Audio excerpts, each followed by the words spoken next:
ಅನಂತ ಗುಣಪೂರ್ಣತ್ವಾಚ ಅಗಮ್ಯಾಯ ಸುರೈರಪಿ ಸರ್ವೇಷ್ಟದಾತ್ರೇ ದೇವಾನಾಂ ನಮೋ ನಾರಾಯಣಾಯತೆ. ಮೂರನೇ ಖಂಡ ಮಂತ್ರಗಳು ಮುಕ್ತಾಯವಾಗಿದೆ ತಲವಕಾರೋಪನಿಷತ್ತು. ಈಗ ಮೂರನೇ ಖಂಡದ ಭಾಷ್ಯ ಪ್ರಾರಂಭ ಆಗಬೇಕು. ಈ ಮೂರನೇ ಖಂಡದಲ್ಲಿ ಒಂದು ಪ್ರಮೇಯವನ್ನ ಹೇಳುವುದಕ್ಕಾಗಿ, ಅಂದರೆ ಭಗವಂತ ಏನಿದ್ದಾನೆ ಇವನು ಅತ್ಯದ್ಭುತನಾಗಿದ್ದಾನೆ, ಅವನನ್ನ ನಾವು ಸಮಗ್ರವಾಗಿ ತಿಳಿಯಲಾರರು ಅನ್ನುವುದಕ್ಕೆ ಒಂದು ಕಥೆಯನ್ನ ಹೇಳ್ತಾರೆ. ಆಖ್ಯಾಯಿಕ ಕಥೆಗೂ ಆಖ್ಯಾಯಿಕೆಗೂ ಇಷ್ಟು ವ್ಯತ್ಯಾಸ ಅದ. ಆಖ್ಯಾಯಿಕ ಅಂತಂದ್ರೆ ನಡೆದದ್ದು ಯಾವ್ದು ನಡೆದಿರ್ತದೋ ಅದನ್ನ ಆಖ್ಯಾಯಿಕ ಅಂತ ಕರಿತೇವೆ. ಕಥೆ ಅಂತ ಅನ್ನೋದ್ರಿಂದ ಏನಾಗ್ತದೆ, ಅದು ಕಟ್ಟಿದ್ದು ಇರಬಹುದು, ನಡೆದದ್ದು ಇರಬಹುದು, ಹೆಂಗೂ ಸರಿ, ಅದರೊಳಗೆ ನಾವು ನಿಯಂತ್ರಿಸಿ ಬರೋದಿಲ್ಲ. ಆಖ್ಯಾಯಿಕ ಅಂತ ಹೇಳಿದಾಗ ಯಾವ ಘಟನೆಗಳು ನಡೆದಿದೆಯೋ ಅವನ್ನ ಹೇಳ್ಬೇಕಷ್ಟೇ ಕೆಲಸ. ಸೊ ಇಲ್ಲೇನಾಯ್ತು ಅಂತಂದ್ರೆ, ದೇವತೆಗಳು ಯುದ್ಧ ಮಾಡಿದ್ರು. ಯಾರ ಜೊತೆಗೆ? ಶ್ರೀಮದಾಚಾರ್ಯ ಬಹಳ ವಿಚಿತ್ರವಾಗಿ ಹೇಳ್ತಾರೆ, ಸಾಮಾನ್ಯವಾಗಿ ದೇವತೆಗಳಿಗೂ ದೈತ್ಯರಿಗೂ ಯುದ್ಧವಾಗ್ತಾ ಇರ್ತದೆ. ಇವತ್ತು ಹೇಳುವಾಗ ಶ್ರೀಮದಾಚಾರ್ಯರು ದೇವತೆಗಳಿಗೂ ದೈತ್ಯ ದಾನವರಿಗೂ ಇಬ್ಬರಿದ್ರ ಕಡೆ ಪಾರ್ಟಿ, ಆ ಕಡೆಗೆ ದೈತ್ಯರು ದಾನವರು. ಏನ್ ಹಂಗಂದ್ರೆ ದೈತ್ಯರು ದಾನವರು ಅಂದ್ರ ಕಶ್ಯಪರ ಒಬ್ಬ ಹೆಂಡತಿ ಅದಿತಿ ದೇವಿ, ಆ ಅದಿತಿ ದೇವಿಯ ಮಕ್ಕಳಾದವರು ದೇವತೆಗಳು. ಕಶ್ಯಪರ ಮತ್ತೊಬ್ಬಳ ಹೆಂಡತಿ ದಿತಿ, ಅವರ ಮಕ್ಕಳಾದವರು ದೈತ್ಯರು. ಕಶ್ಯಪರ ಮತ್ತೊಬ್ಬರ ಹೆಂಡತಿ ಧನು, ಅವರ ಮಕ್ಕಳಾದವರು ದಾನವರು. ಮೂರೂ ಮಂದಿ ಅಣ್ಣತಮ್ಮಂದ್ರು. ಅಣ್ಣತಮ್ಮಂದ್ರೆ ಜಗಾಡ್ತಿರ್ತಾರೆ. ಯಾವಾಗ ಬೇರೆ ಜಗಾಡ್ಬೇಕಂತೇನಿಲ್ಲ, ಹೊರಗೆ ನಾವು ಜಗಾಡ್ಬೇಕಂತೇನಿಲ್ಲ. ನಮಗೆ ಹಂಗೇನು ನಾವು ಹೊರಗೆ ನಾವು ಜೊತೆಗೆ ಮಾಡಿ ನೀನು ಭೇದ ಭಾವ ಮಾಡಂಗಿಲ್ಲ, ಒಟ್ಟು ಜಗಾಡ್ತಿರ್ತೀವಿ ಅಷ್ಟ. ಅದರಿಂದ ಏನು, ಧನುವಿನ ಮಗಳು ದಾನವರು, ದ್ವಿತೀಯ ಮಕ್ಕಳು ದೈತ್ಯರು, ಅದಿತಿಯ ಮಕ್ಕಳು ದೇವತೆಗಳು. ಹೀಗಿದೆ. ಕ್ಲಾಸಿಫೈ ಯಾರು ಮಾಡ್ಯಾರ? ಅಮ್ಮನ ಹೆಸರಿನ ಮಕ್ಕಳ ಹೆಸರು ಹೇಳಿರ್ತೀವಿ ಅಷ್ಟ, ನಾವು ಕ್ಲಾಸಿಫೈ ಮಾಡೇ ಇಲ್ಲ. ಧನುವಿನ ಮಕ್ಕಳು ದಾನವರು. ನಾವು ಸಂಸ್ಕೃತದೊಳಗೆ ಯಾರ ಮಕ್ಕಳು ಅವರಿಗೆ ಹಂಗೆ ಕರಿಬೇಕು ಅಂತ ಪದ್ಧತಿ ಅದ. ಧನುವಿನ ಮಕ್ಕಳು ದಾನವರು, ದ್ವಿತೀಯ ಮಕ್ಕಳು ದೈತ್ಯರು, ಹಿಂಗ್ ಕರೆಯೋ ಪದ್ಧತಿ ಅದ. ಅದನ್ನ ಹೇಳಿಗತ್ತೀವಿ. ಅವ್ರು ಮೊದ್ಲಿಂದ ಹೆಂಗಿದ್ರು ನಮಗೇನ್ ಭೇಟಿ ಆಗಿಲ್ಲ, ನಾವೇನ್ ತಿಳ್ಕೊಂಡಿಲ್ಲ ಅವ್ರಿಗೆ. ಅದಕ್ಕೆ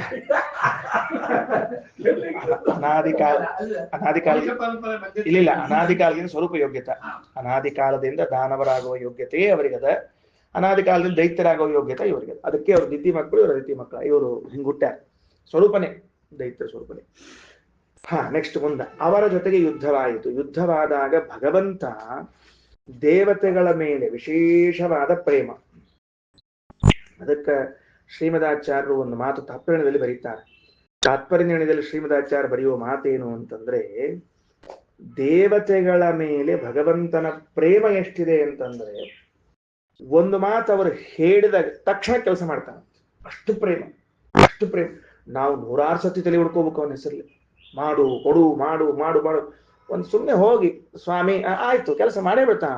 ಅಷ್ಟು ಪ್ರೇಮ ಇಟ್ಟಿದ್ದಾರಂತೆ, ಅಷ್ಟು ಪ್ರೇಮ ಇಟ್ಕೊಂಡಿದ್ದಾರಂತೆ. ಆ ದೇವತೆಗಳಲ್ಲಿ ವಿಶೇಷವಾಗಿ ಆವೇಶಗೊಂಡು ಯುದ್ಧದಲ್ಲಿ ದೇವತೆಗಳಿಗೆ ಜಯ ಸಂಪಾದನೆ ಮಾಡಿ ಕೊಟ್ಟ.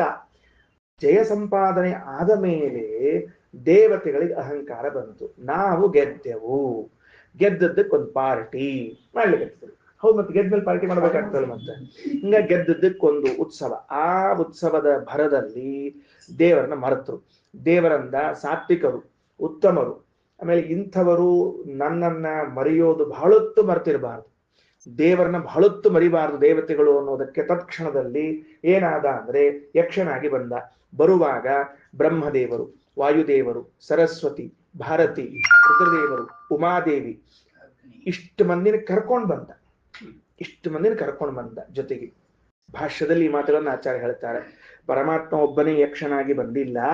ಯಕ್ಷನಾಗಿ ಬರುವಾಗ ಅದೇ ಬಾಡಿಯೊಳಗ, ಅದೇ ದೇಹದಲ್ಲಿ ಪರಮಾತ್ಮ ವಾಯುದೇವರು, ಭಾರತೀ ದೇವಿ, ಬ್ರಹ್ಮದೇವರು, ಸರಸ್ವತಿ ದೇವಿ, ರುದ್ರದೇವರು, ಉಮಾದೇವರು, ಅವರ 6 ಜನ, ಇವರೊಬ್ಬರು 7 ಜನ ಸೇರ್ಕೊಂಡು ಬಂದಿದ್ದಾರೆ.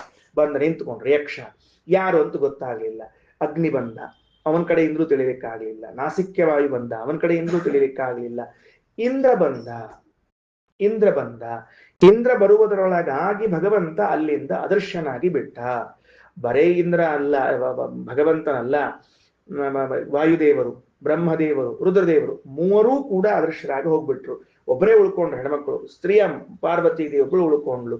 ಯಾಕೆ ಅಂದ್ರೆ ಎಷ್ಟು ಮಹತ್ವದ ಅಂಶಗಳು ನೋಡ್ರಿ. ಉಪನಿಷತ್ತಿನ ಭಾಷ್ಯದಲ್ಲಿ ಆಚಾರ್ಯ ಹೇಳ್ತಾರೆ ಅದನ್ನ. ಏನು ಅಂದ್ರೆ, ಇಂದ್ರದೇವರಿಗೆ ಈಗ ಅಸುರಾವೇಶವಾದದ್ದರಿಂದ ಅಸುರಾವಿಷ್ಟನಾದ ಇಂದ್ರ ನನ್ನ ಕಡೆಯಿಂದಾಗಲಿ ವಾಯುದೇವರ ಕಡೆಯಿಂದಾಗಲಿ ಅರ್ಥಾತ್ ಬ್ರಹ್ಮವಾಯುಗಳ ಕಡೆಯಿಂದ ಪಾಠ ಕೇಳಲು ಅರ್ಹನಲ್ಲ ಎಂಬ ಕಾರಣಕ್ಕಾಗಿ ಅದೃಶ್ಯರಾಗಿ ನೋಡಿ. ಎಷ್ಟು ಸೂಕ್ಷ್ಮ ಪ್ರಮೇಯ ಅದ ಅಂದ್ರ, ನಮಗ ನಾವ್ ಅನ್ಕೊಂಡಿರ್ತೀವಿ ಅವ್ರ ಕಡೆಯಿಂದ ಪಾಠ ಹಾಗೆ ಚಲೋ ಇರ್ತೀವಿ, ಇವ್ರ ಕಡೆ ನಾವು ಸ್ವಾಮಿಗಳ ಪಾಠ ಎಷ್ಟು ಚಲೋ ಇರ್ತದೆ ಅನ್ಕೋತೀವಿ. ಇಲ್ಲ, ನಾವು ಅನ್ಕೋತೀವಿ, ಇಲ್ಲ ಅಂದಿಲ್ಲ. ಆದ್ರೆ ನಮ್ ಯೋಗ್ಯತಾ ಅಷ್ಟ ಅದನ, ಏನಾದ್ರೂ ನಮ್ಮ ಪಾಪ ಕರ್ಮಗಳ ಅಡ್ಡವನ ಗೊತ್ತಿಲ್ಲ ನಮಗೆ. ಆದ್ರಿಂದ ಅವ್ರ ಕಡೆ ಆಗಲ್ಲ. ಹೌದಾಯ್ತಾ? ಅದ್ರ ಇದನ್ನ ತಿಳ್ಕೊಬೇಕು ನಾವು. ನಮ್ಗೆ ಯಾಕೆ ಅಲ್ಲ ಆಗ್ಲಿಲ್ಲ, ಇಲ್ಲೇ ಆಯ್ತು ಅನ್ನೋದಕ್ಕೆ ಅಥವಾ ಬೇರೆ ಕಡೆ ಆಯ್ತು ಅನ್ನೋದಕ್ಕೆ ಕಾರಣ ಏನು ಅಂದ್ರೆ, ಹೇಗೆ ಇಂದ್ರದೇವರು ಮೊದಲಾದವರಲ್ಲಿ ಅಸುರಾವೇಶವಾದದ್ದಕ್ಕೆ ಭಗವಂತ ಆಗಲಿ ವಾಯುದೇವರಾಗಲಿ ಸಾಕ್ಷಾತ್ ಪಾಠವನ್ನ ಹೇಳದೆ ಉಮಾದೇವಿಯ ಕಡೆಯಿಂದ ಅವಳು ನೇತ ಗುರುಗಳು ಬಿಡ್ಲಿಕ್ಕೆ ಬರೋದಿಲ್ಲ. ಊರಾಗಿದ್ದ ಆಚಾರ ಇದ್ದಂಗ ಬಿಡ್ಲಿಕ್ಕೆ ಬರಂಗೇ ಇಲ್ಲ ಅವ್ರನ್ನ. ಸ್ವಾಮಿಗಳು ಹೋಗಿ ಬಿಡ್ಬೋದು, ಇವ್ ಆಚಾರ ಬಿಡ್ಲಿಕ್ಕೆ ಬರೋದಿಲ್ಲಲ್ಲ. ಅದಕ್ಕ ಹಿಂಗಾಗಿ ಏನಾಯ್ತು ಅಂತಂದ್ರ ಪಾರ್ವತಿ ದೇವಿ ಕಡೆಯಿಂದ ಕೇಳಿತೇನು ಸಂಜೆಗೆ ಮತ್ತೆ ಬೇರೆ ಅದಕ್ಕೆ ಹೇಳಿ, ಅದಕ್ಕೆ ಪಾರ್ವತಿ ದೇವಿ ಕಡೆಯಿಂದ ಪಾಠ ಹೇಳಿಸೋಣ ಅಂತ ಆಯಿತು ಅಂತ ಇಷ್ಟು ವಿಷಯ ಬಂದು ಕೇಳಿದ್ರು. ಯಾರು ಈ ಯಕ್ಷ ಯಾರು ಅಂತ ಕೇಳಿದಾಗ ಉತ್ತರ ಕೊಟ್ಲು ಅಂತ ಹೇಳ್ತಾರೆ. ಈಗ ಭಾಷ್ಯ ನೋಡ್ರಿ. ಇತ್ಯತ್ರ ಆಖ್ಯಾಯಿಕಾ ವಚ್ಮಿ. ಓ ರುದ್ರದೇವರೇ, ಈ ವಿಷಯದಲ್ಲಿ ಭಗವಂತನು ಅದ್ಭುತನಾಗಿದ್ದಾನೆ, ಅವನನ್ನು ಸಮಗ್ರವಾಗಿ ತಿಳಿದುಕೊಳ್ಳಿಕ್ಕಾಗೋದಿಲ್ಲ ಎಂಬ ವಿಷಯದಲ್ಲಿ ಆಖ್ಯಾಯಿಕ ಒಂದು ಪ್ರಸಂಗ, ಒಂದು ಘಟ್ಟವನ್ನ ವಚ್ಮಿ ಹೇಳುತ್ತೇನೆ. ವಚ್ಮಿ ಅಂದ್ರೆ ಹೇಳುತ್ತೇನೆ ಅಂತ ಅರ್ಥ. ಬಟ್ ಆಶ್ಚರ್ಯ ಏನ್ ಗೊತ್ತೇನ್ರಿ, ಯಾರಿಬ್ರು ಅಲ್ಲಿ ಕ್ಯಾರೆಕ್ಟರ್ ಆಗಿದ್ರು ಅವರಲ್ಲಿ ಪಾಠ ಕೂತ್ಕೋತಾರೆ. ಈಗ ಯಕ್ಷನಲ್ಲಿ ಬ್ರಹ್ಮದೇವರು ಇದ್ರು, ರುದ್ರದೇವರಿದ್ರು, ಅವರೇ ಈ ಘಟನೆ ನೋಡಿದವರು, ಅವರೇ ಕೂತ್ಕೊಂಡು ಮಾತಾಡಿರ್ತಾರೆ. ಈಗ ಹಿಂಗದ ಅದು.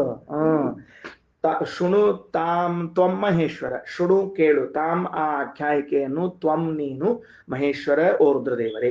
ಸ್ಥಿತ್ವ ದೇವೇಶು ದೇವತೆಗಳಲ್ಲಿ ಸ್ಥಿತ್ವ ಇದ್ದು, ತದ್ ಬ್ರಹ್ಮ ಆ ಭಗವಂತನು ವ್ಯಜಯತ್ ಗೆದ್ದನು, ದೈತ್ಯ ದಾನವಾನ್ ದೈತ್ಯರನ್ನು ದಾನವರನ್ನು ಗೆದ್ದನು. ದೇವೇಭ್ಯ ಅರ್ಥಾಯ. ಎಷ್ಟು ಅದ್ಭುತವಾದ ಮಾತು. ಭಗವಂತ ತನಗೋಸ್ಕರ ಗೆಲ್ಲಲಿಲ್ಲ, ದೇವತೆಗಳಿಗೋಸ್ಕರ ಗೆದ್ದ. ದೇವೇಭ್ಯೋ ಅರ್ಥಾಯ. ಅರ್ಥ ಆಯ್ತಾ ಏನಂತ ಹೇಳಿ? ದೇವೇಭ್ಯೋ ಅರ್ಥಾಯ, ದೇವತೆಗಳಿಗಾಗಿ ಗೆದ್ದ. ವಿಜಯಂ ತೇ ದೇವ ಮೇನಿರೇ ಸ್ವಕಂ. ತೇ ದೇವಾಹ ಆ ದೇವತೆಗಳು, ವಿಜಯಂ ವಿಜಯವನ್ನು, ಸ್ವಕಂ ಮೇನಿರೇ ನಮ್ದು ಅನ್ಕೊಂಡ್ಬಿಟ್ರು. ತಿಳಿದರು, ತಿಳಿದರು ನಮ್ಮದು ಎಂದು ತಿಳಿದರು. ಮೇನಿರೇ ಎನ್ನುವ ಶಬ್ದಕ್ಕೆ ತಿಳಿದರು ಎಂದು ಅರ್ಥ. ಮೇನಿರೇ ಸ್ವಕಂ. ಆವಿಷ್ಟಾಹ ಅಸುರೈಃ ತೇಷಾಂ ಪ್ರಬೋಧಾಯ ಜನಾರ್ದನಃ. ಅಸುರೈಃ ಆವಿಷ್ಟಾಹ. ಯಾಕಂಗಾಯಿತು? ವಾಸ್ತವದಲ್ಲಿ ದೇವತೆಗಳು ಎಂದೂ ಹಾಗೆ ಆಲೋಚನೆ ಮಾಡುವರಲ್ಲ. ನಾವು ಗೆದ್ದೀವಿ ಅಂತ ಅನ್ನೋರಲ್ವೇ ಅಲ್ಲ. ಇವತ್ತು ಯಾಕೆ ಹಂಗನ್ಬೇಕಾಯಿತು ಅಂದ್ರೆ ಅಸುರಾವೇಶ ಆಗಿತ್ತು. ತೇಷಾಂ ಪ್ರಬೋಧಾಯ ಜನಾರ್ದನಃ.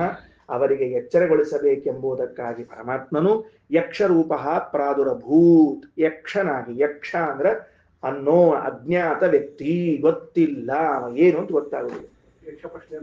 ಅದೇ ಮಹಾಭಾರತದಲ್ಲಿ ಯಕ್ಷ ಪ್ರಶ್ನೆ, ಅಲ್ಲಿ ಯಮದೇವರೇ ಯಕ್ಷ ಆಗಿದ್ರು, ಇಲ್ಲಿ ಪರಮಾತ್ಮ ಯಕ್ಷ ಆಗ್ಯಾನ. ಯಕ್ಷ ಅನ್ನೋದು ಹೆಂಗಂದ್ರೆ ಗೊತ್ತಿಲ್ಲ ಅನ್ನೋ ಅರ್ಥದಲ್ಲಿ ಯಕ್ಷ ಬಳಸೋದು ಏನು ಅಂತ ಹೇಳಿ. ಪ್ರಾದುರಭೂತ್. ಪ್ರಾದುರಭೂತ್ ಅಂದ್ರೆ ಪ್ರಾದುರ್ಭಾವನಾದನು. ಉಮಾ ಶಿವ ಸಮನ್ವಿತ. ಉಮಾ ಪಾರ್ವತೀ ದೇವಿ ಶಿವ ರುದ್ರದೇವರಿಂದ ಸಮನ್ವಿತ ಕೂಡಿಕೊಂಡು. ಬ್ರಹ್ಮಣ ಚಾಪಿ ಸಹಿತ.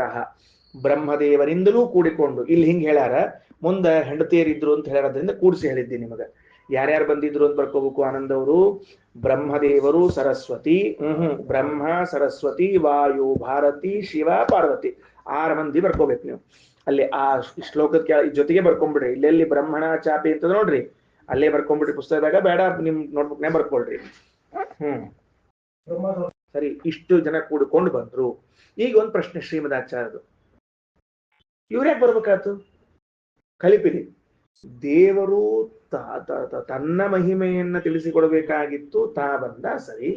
ಇವ್ರನ್ನೇ ಕರ್ಕೊಂಡ್ಬರ್ಬೇಕಾಗಿತ್ತು. 2 ತತ್ವ ನೆನಪಿಟ್ಟುಕೊಳ್ರಿ. ಭಗವಂತ ಎಂದೂ ಫಾಲ್ತು ಕೆಲಸಗಳನ್ನ ಮಾಡುವುದೇ ಇಲ್ಲ, ನಿಷ್ಪ್ರಯೋಜನವಾದ ಕಾರ್ಯವನ್ನ ಮಾಡುವುದೇ ಇಲ್ಲ. ನನ್ನ ಜೊತೆಗೆ ಬ್ರಹ್ಮವಾಯುಗಳನ್ನ ಸರಸ್ವತಿ ಭಾರತೀಯರನ್ನ ಉಮಾ ಪರಮೇಶ್ವರನ ಕರೆದುಕೊಂಡು ಬರ್ಲಿಕ್ಕೆ ಎರಡು ಕಾರಣ. ಏನು? ನಂಬರ್ ಒನ್ ಏನು ಅಂತಂದ್ರೆ ಇಲ್ಲಿ ಹೇಳ್ತಾರ, ಅಲ್ಲೇ ಇಲ್ಲಿ ವಾಕ್ಯವನ್ನು ಹೇಳ್ತೀನಿ, ಏನು ಅಂತಂದ್ರೆ ಏತೇ ಮೇ ಭೃತ್ಯಭೂತಾಹ ಪರಿವಾರ್ಯ ವ್ಯವಸ್ಥಿತಾಹ, ಇವರೆಲ್ಲರೂ ನನ್ನ ಪರಿವಾರದವರು ಎಂದು ತಿಳಿಸಬೇಕಾಗಿದೆ ಭಗವಂತನಿಗೆ. ಯಾರಿಗೆ ತಿಳಿಸಬೇಕಾಗಿದೆ? ಲೋಕಕ್ಕೆ, ಅರ್ಥಾತ್ ದೇವತೆಗಳ ಮುಖಾಂತರವಾಗಿ ಬ್ರಹ್ಮದೇವರಿಂದ ಪ್ರಾರಂಭ ಮಾಡಿಕೊಂಡು ಉಳಿದ ದೇವತೆಗಳು ನನ್ನ ಪರಿವಾರದವರು, ನನ್ನ ಪರಿವಾರದವರು. ಬರೇ ಪರಿವಾರ ಅಲ್ಲ, ಭೃತ್ಯಭೂತಾಹ ಪರಿವಾರ್ಯ ವ್ಯವಸ್ಥಿತಾಹ, ಇವರೆಲ್ಲರೂ ನನಗೆ ಏನಾಗ್ಯಾರ? ಭೃತ್ಯಭೂತರಾಗಿದ್ದಾರೆ, ಸೇವಕರು ಪರಿವಾರದವರು. ಎರಡಾಗ್ಯಾರ.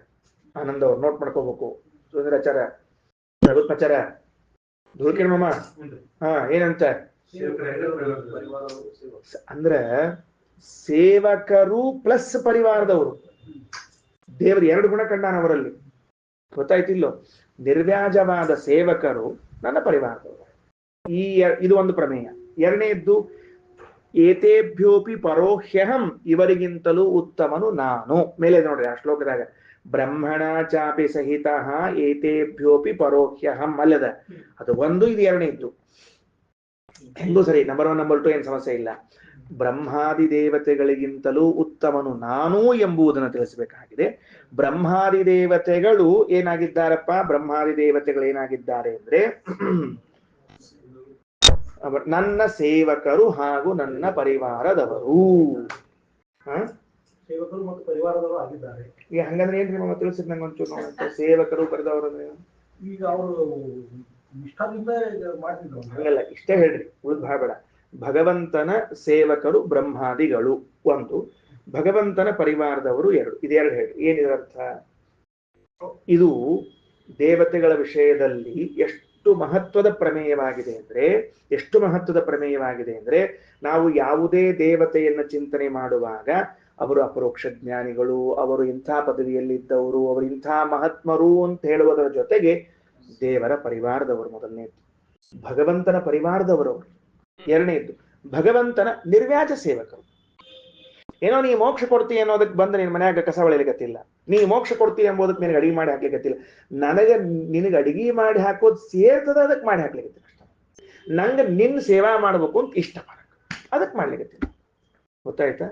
ಇದು ಎಲ್ಲಾ ದೇವತೆಗಳ ವಿಷಯದಲ್ಲೂ ನಾವು ಅನುಸಂಧಾನ ಮಾಡ್ಲೇವು. ಗಣಪತಿಯ ಬಗ್ಗೆ ತಿಳ್ಕೊಂಡು, ಗಣಪತಿ ದೊಡ್ಡವರು, ಅದು ಗಣಪತಿ ದೊಡ್ಡ, ಅದು ಕರೆಕ್ಟ್, ಅದಲ್ಲಿ ಬಿಟ್ಬಿಡ್ರಿ. ಗಣಪತಿಯ ಬಗ್ಗೆ ತಿಳಿಯುವಾಗ ಗಣಪತಿ ಭಗವಂತನ ಪರಿವಾರದ ಸದಸ್ಯರವರು. ಎಷ್ಟು ದೊಡ್ಡ ಪೋಸ್ಟ್ ಅವರಿಗೆ, ಭಗವಂತನ ಪರಿವಾರದವರು ಅಂದ್ರೆ ಅವ್ರ ಫ್ಯಾಮಿಲಿ ಅಂತ ಕರೆದು ಏನಾಗ್ಬೇಡ್ರಿ, ಹೆಂಗ್ ಪ್ರೌಡ್ ಫೀಲ್ ಮಾಡ್ಲಿಕ್ಕೆ ಇಲ್ಲಿ ನೀವು ಏನು, ನೀ ನಮ್ಮ ಫ್ಯಾಮಿಲಿ ಅಪ್ಪ, ನೀ ನಮ್ಮನಿ ಮನುಷ್ಯ ಅಂತ ಅಂದ್ಬಿಟ್ರೆ, ಈಗ ನೋಡ್ರಿ ಕಾರ್ಯಕ್ರಮ, ದೊಡ್ಡ ಕಾರ್ಯಕ್ರಮ ನಡೆದಿರ್ತದೆ, ಎಲ್ಲ ಊಟಕ್ಕೆ ಕೂತ್ಬಿಟ್ಟಿರ್ತಾರೆ, ಜಗ ಇರಂಗಿಲ್ಲ. ಈಗ ಅವ್ನ ಎಲ್ಲಿ ಹಾಕ, ನೀವು ಮನೆ ಒಂದ್ ಆಮೇಲೆ ಕೂಡಿ ಬಿಟ್ರೆ ಅವ್ನ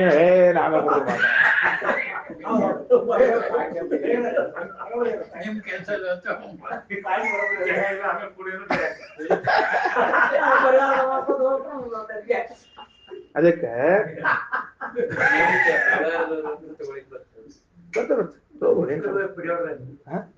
ಎಲ್ಲ ದೇವತೆಗಳು, ಅಷ್ಟು ದೇವತೆಗಳು ಒಟ್ಟಾರೆ ದೇವತೆಗಳೇ ಭಗವಂತನ ಪರಿವಾರದವರು ಅಂತ ವ್ಯವಸ್ಥೆ. ಅದಕ್ಕೋಸ್ಕರ ಅಷ್ಟಕ್ಕೆ ಒತ್ತು ಹೇಳಿಕತ್ತೀನಿ ಅದನ್ನ. ಆಯ್ತಾ? ಪರಿವಾರದವರು ಎರಡನೇದ್ದು ಅಲ್ಲ, ನಾ ಹೇಳ್ದ, ನೀನ್ ಹೇಳ್ದ. ಅದಕ್ಕೆ ಎರಡನೇದ್ದು ಏನು ಅಂತ ಕೇಳಿದ್ರೆ ಅರ್ಥ ಆಯ್ತೇನು? ಎರಡನೇದ್ದೇನು ಅಂತ ಕೇಳಿದ್ರೆ ಸೇವಕರು, ಎರಡನೇ ಪರಿವಾರ ಸೇವ, ಎರಡು ಅಂಶ. ಅಂದ ಮೇಲೆ ಇವರೆಲ್ಲರಿಗಿಂತಲೂ ನಾನು ಉತ್ತಮನಾಗಿದ್ದೇನೆ ಅಂತನ್ನೋ ಎರಡು ಅಂಶವನ್ನು ಹೇಳ್ಬೇಕಾಗಿದೆ. ಅವಂದ ನನ್ನ ಪರಿವಾರದ ದೇವತೆಗಳನ್ನೇ ನಿಮಗೆ ತಿಳ್ಕೊಳ್ಳಿಕ್ ಆಗಂಗಿಲ್ಲ, ನನ್ನೇನ್ ತಿಳ್ಕೋತೀರಿ ಅಂತ ತಿಳಿಸ್ಲಿಕ್ಕೆ ಮುಂದೆ ನೋಡ್ರಿ. ಏತೇಪಿ ಮೇ ಭೃತ್ಯ ಭೂತ ಪರಿವಾರ್ಯ ವ್ಯವಸ್ಥಿತ ಇತಿ ಜ್ಞಾಪಯಿತುಂ ವಿಷ್ಣು, ಇದನ್ನು ತಿಳಿಸುವುದಕ್ಕಾಗಿ ಭಗವಂತನು ಸಹ ತೈರಪ್ಯುಪಾಗತಃ, ಅವ್ರ ಜೊತೆಗೂ ಕೂಡ್ಕೊಂಡು ಬಂದಾನ. ಸಹ ತೈಹಿ, ಅವರ ಜೊತೆಗೆ, ಅಪಿ ಉಪಾಗತಃ ಬಂದಿದ್ದಾನೆ. ಯೂಯಂ, ನೀವು, ಏತಾನಪಿ ಇವರನ್ನು ಕೂಡ, ಜ್ಞಾತುಂ ಅಶಕ್ತಾಹ, ತಿಳಿಯಲು ಅಸಮರ್ಥರಾಗಿದ್ದೀರಿ. ಕಿಮು ಮಾಂ, ನನ್ನೇನ್ ತಿಳ್ಕೋತೀರಿ ನೀವೆಲ್ಲರ? ತಜ್ಞಾನ ಇತಿ ಇತಿ. ಇಲ್ಲಿ ಮುಗೀತು, ಒಂದು ಘಟ್ಟ ಮುಗೀತೀಗ. ಆನಂದ ಅವರು ಸಿಕ್ಕದಿಲ್ಲ ವಿಷಯ, ಪ್ರಶ್ನೆ ಇರೋದೇನು ಇಲ್ಲ? ನಾವು ಪರಿವಾರದವ್ರು ಹೌದು, ನಾವು ಸೇವಕರು ಹೌದು. ಆದ್ರೆ ನಾವು ದೇವತೆಗಳ ಆರಾಧನೆ ಮಾಡುವಂತೆ ನಮ್ಮ ಆರಾಧನೆ ಯಾರಾದ್ರೂ ಮಾಡ್ತಾರೇನು?